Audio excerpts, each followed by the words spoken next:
우리 친정가족은 부모님과 여동생 부부, 그리고 우리 부부가 있습니다. 그런 동생 부부에게는 아들, 그리고 우리 부부에게는 딸이 하나 있습니다. 제부는 우리나라에서 손꼽히는 대기업에 다니고 있었기에 월급도 상당히 많았고 능력도 좋았던지 승진도 빨랐습니다. 그랬기에 동생 부부는 꽤 큰 아파트에 살았는데 결혼 전 제부 부모님이 아파트까지 마련해 주셔서 여유롭게 살고 있습니다. 하지만 그에 비해 우리 남편은 소방 공무원이었고 시부모님이 일찍 돌아가셔서 남편은 어릴 때부터 남편의 큰 댁에서 쭉 살았다고 합니다. 상황이 이랬으니 동생과 저는 모든 것이 다를 수밖에 없었는데요. 친정 부모님에게 용돈 드리는 것부터가 다를 수밖에 없었습니다. 동생 부부는 꽤 큰 돈을 척척 드리던 반면 우리는 항상 생활비를 계산하고 또 계산해야 했으니까요. 그리고 우리가 힘들게 사는 것을 보며 우리 엄마는 항상 내가 이래서 결혼 반대했던 거야. 네가 뭐가 부족해서 그러고 살고 있어. 라며 제게 잔소리를 하곤 했어요. 그런 엄마에게 엄마, 우리나라에 소방관이 없다고 생각해봐. 우리 남편이 얼마나 대단한 일을 하는 사람인데 그런 소리를 하는 거야? 난 우리 남편이 아주 자랑스러워. 자랑스럽긴 개뿔 뭐가 자랑스러워. 이거사. 그게 하필 왜 네 남편이냔 말이야. 예전에 그 은행 다니던 김군이 너 좋다고 그렇게 쫓아다녔었는데 그럼 김군한테는 눈길 한번 안 주더니 아니 소방관이 뭐야 소방관이. 어쩌다 만나기만 하면 엄마는 항상 잔소리를 멈추지 않았어요. 그리고 그런 엄마를 보던 아빠가 참 잘하는 짓이다. 당신같이 이기적인 사람들 때문에 세상이 개차반이 되는 거야. 아니 내 자식들은 귀하니까 소방관 하면 안 되고 다른 자식들은 해도 된다 뭐 그런 말이야? 엄마라는 사람이 잘하는 짓이다. 쓸데없는 소리 하지 말고 우리 정 소방관님 본부신 해줘야 하니까 가서 닭 한 마리 사와. 아주 실한 걸로 잘 골라와. 엄마를 나무랐어요. 엄마는 항상 우리 남편의 가정 환경부터 소방관이란 직업까지 정말 못마땅해 했어요. 다만 우리 아빠만이 남편을 걱정해주고 몸에 좋은 것이 있으면 우리 집까지 일부러 오셔서 가져다 주곤 했어요. 이거 생강즙인데 따뜻하게 데워서 우리 정사방 먹여라. 일도 힘든데 무조건 잘 챙겨 먹여야 한다. 아유 우리 아빠는 딸보다 사위를 더 좋아한다니까. 알았어. 내가 잘 챙기고 있으니까 걱정하지 마. 그리고 이거 아빠가 엄마 몰래 조금씩 모은 거야. 혹시 생활비 부족하면 이걸로 쓰고 정서방 돈 때문에 스트레스 받지 않게 해라. 그렇지 않아도 힘든 일 하는데 라며 제 손에 돈 봉투를 쥐어줬어요. 그런 아빠에게 아빠 안 그래도 돼. 우리 먹고 살만 하니까 너무 걱정하지 마. 그리고 며칠 전에 큰어머님이 쌀이랑 이것저것 많이 보내주셔서 먹을 게 잔뜩 있어. 라며 아빠가 주신 돈을 다시 돌려드렸어요.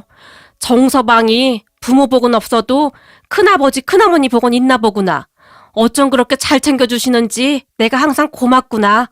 순간 아빠의 눈시울이 붉어졌어요. 아빠 말처럼 남편의 큰댁 가족들은 참 좋은 분들이셨는데 남편의 큰아버지 큰어머니는 남편을 마치 친자식처럼 그렇게 키우셨다고 합니다. 그분들의 아들과 우리 남편을 단 한 번도 차별하지 않았고 항상 똑같이 대해줬다고 했으니까요. 그분들에게 우리 남편은 아들과 같은 그런 존재였어요.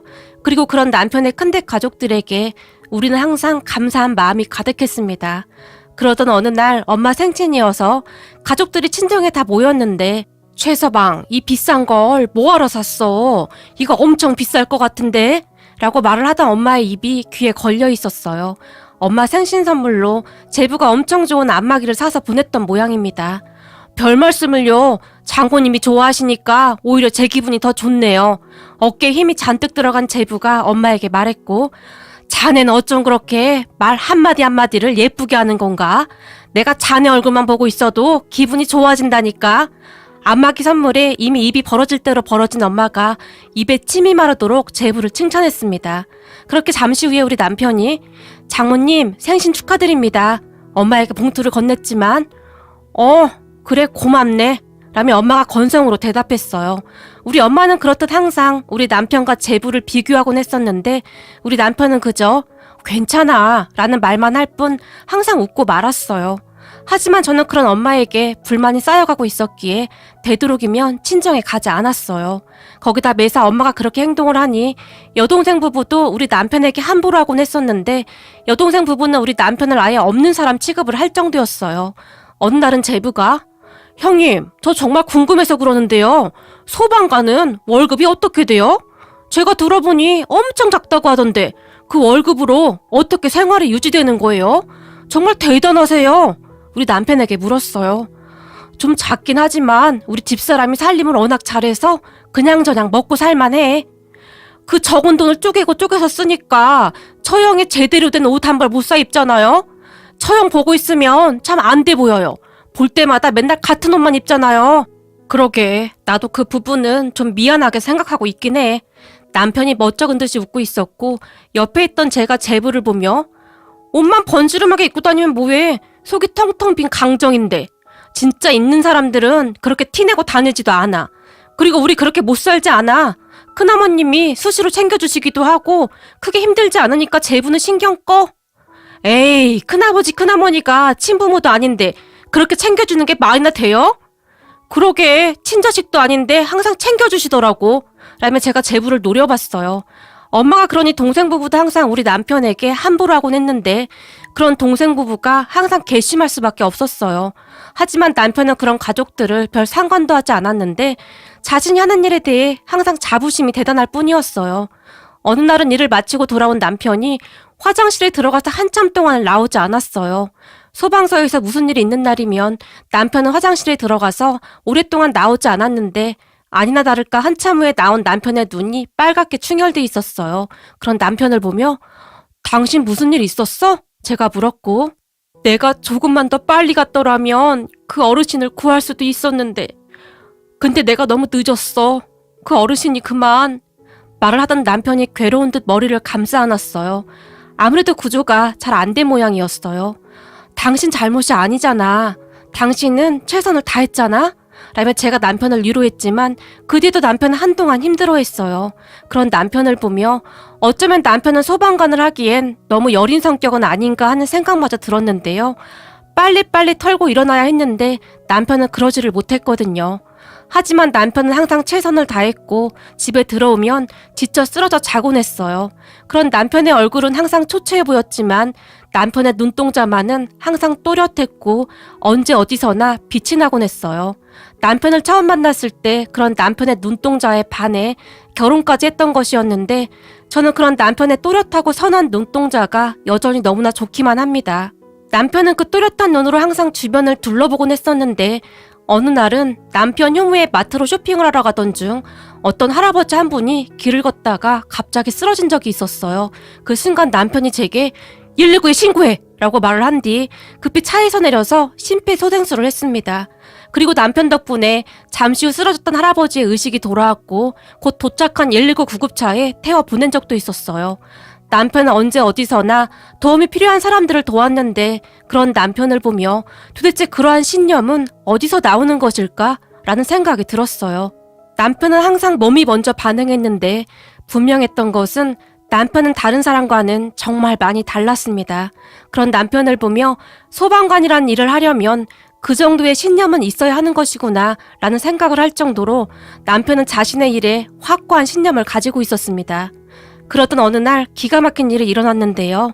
지방에 계시던 큰아버님이 위독하시다는 연락이 왔고 남편과 제가 급히 큰 댁으로 갔습니다.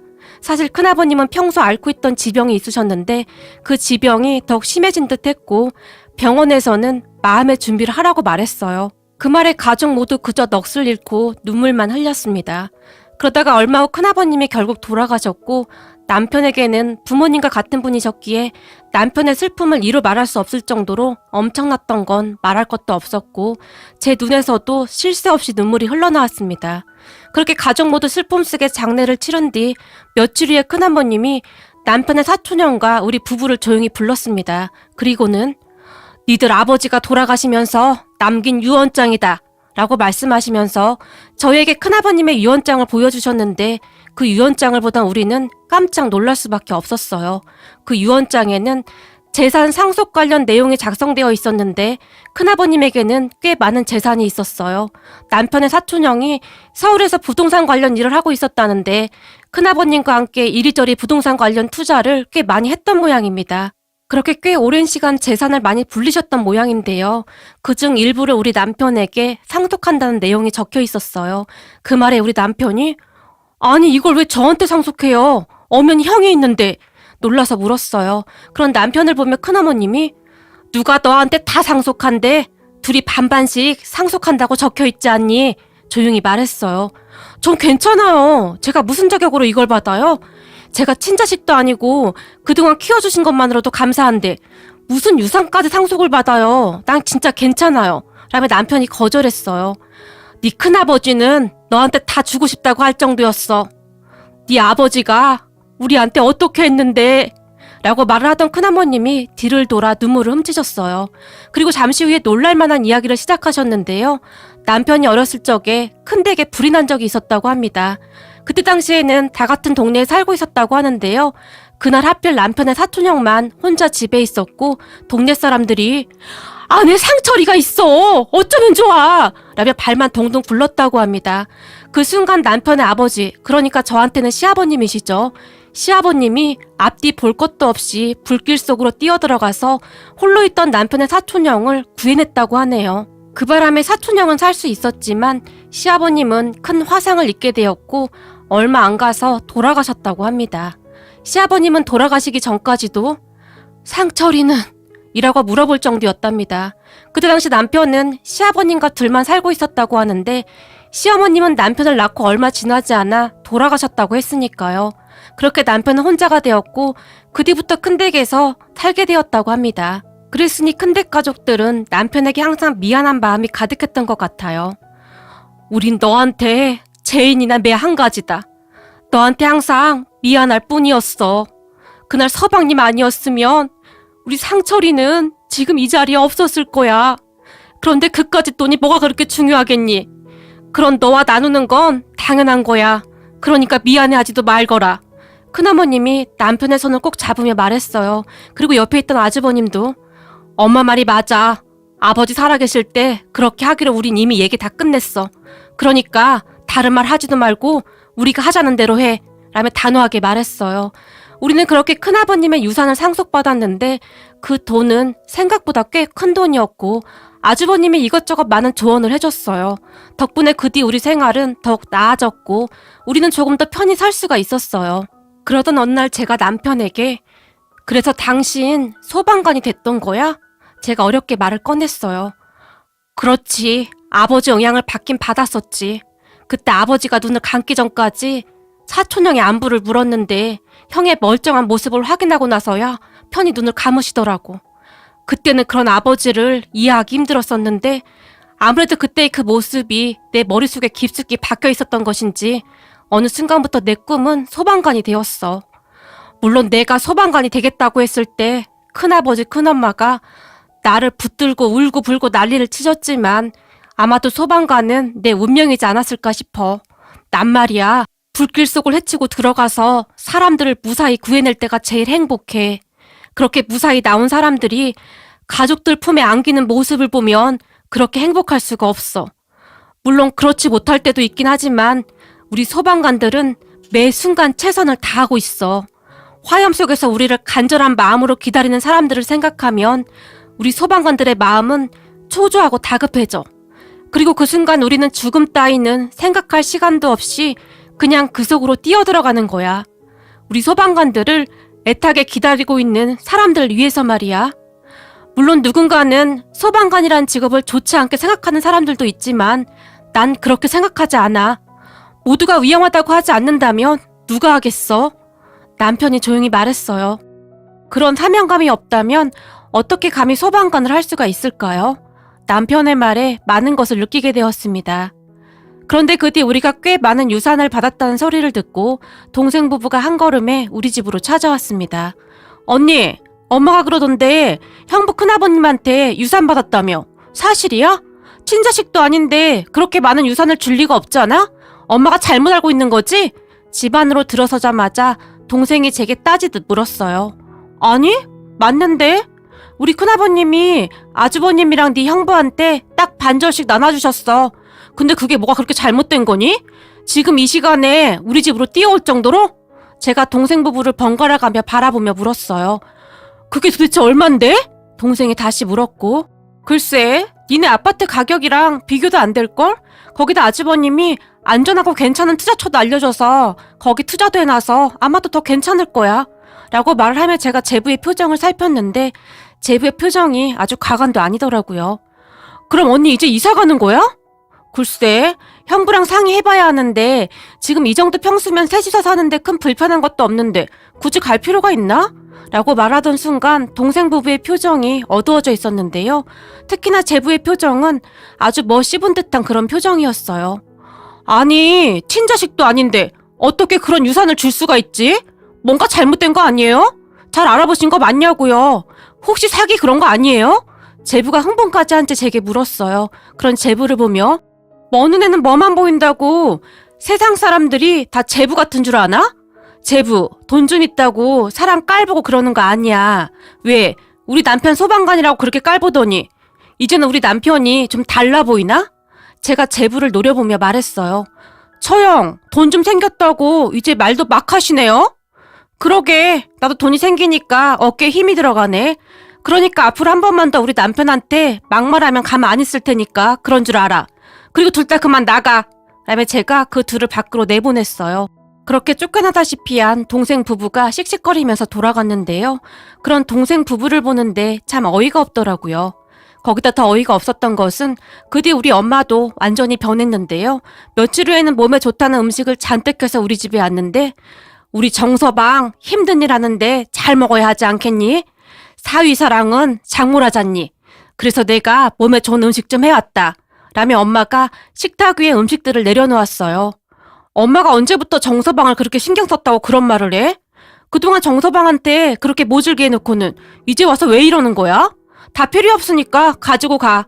엄마가 안 그래도 이미 몸에 좋은 거 잘 먹고 있으니까. 그동안 남편에게 모진말이라는 모진말은 다 해놓고 이제 와서 갑자기 돌변한 엄마를 보며 사실 정이 떨어지기까지 했어요. 엄마가 정성껏 준비해왔는데 뭐 그렇게 말을 해야 하는 거니? 왜? 내가 막말하니까 엄마도 기분 나빠? 엄마, 근데 말이야. 난 엄마가 정서방한테 한 거 반에 반도 안 했는데 지금 이게 기분 나쁘다는 거야? 정서방은 그동안 그 막말을 어떻게 참았을까나? 라며 제가 비아냥거렸어요.